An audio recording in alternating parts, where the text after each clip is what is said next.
Hi. So now let's code few problems to basically get a little more understanding of recursion, right? So the first problem is very similar to factorial. It's actually almost the same. So I just want to find sum of first n natural numbers, and I don't want to use the formula. I just want to actually find the sum starting from 1 to n. Okay. So if you look at the base case, we can take the base case either to be 0 or to be 1. So let's take the base case to be 0. So if n is equal 0, the sum is going to be 0. And to find sum of first n natural numbers, let me just change the color.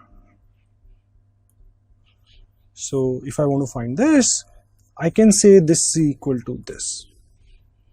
So I'll find this output, and once I have this output, I can just add sum and return. Thinking from PMI perspective, I'm taking care of base case. I'm assuming this smaller problem will give me the right output. If I get the right output from this smaller call, then I am making sure that I am doing the right thing, because if this is correct, this is definitely correct. Okay, so that's what I want to do. So let's quickly do this. I'm going to add a function here. Okay. Sum till n. So if n is equal 0, I'm going to return 0. Otherwise, my small output will be sum till n minus 1. So I get the sum till n minus 1. So the trick here is, do not worry about this particular line. This is our induction hypothesis. We don't have to worry about this. This is an assumption that we need to take. Most of the people get stuck with recursion because they will go inside this to think about how exactly n minus 1 is working.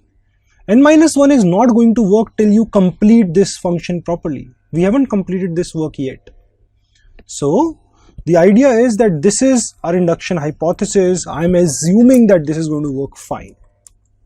I've taken care of base case, induction hypothesis I am assuming, and now my output will be equal to the small output plus n. If small output is correct, I am making sure that my output will be correct as well. That's the induction step that I need to take care of.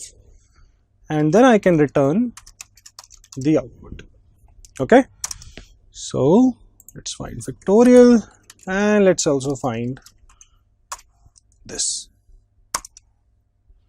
Okay, let me run all of this again. I don't think this is a new notebook, so this isn't actually, so we haven't compiled this function, we haven't run this function, not compiled, we haven't run this function in this notebook. This is a new notebook, which is a copy of the previous one. So let me just redo this, and now let's run this. So 5, okay, let me just print out these. It's only printing the output of the last one. Right, so let me print out these.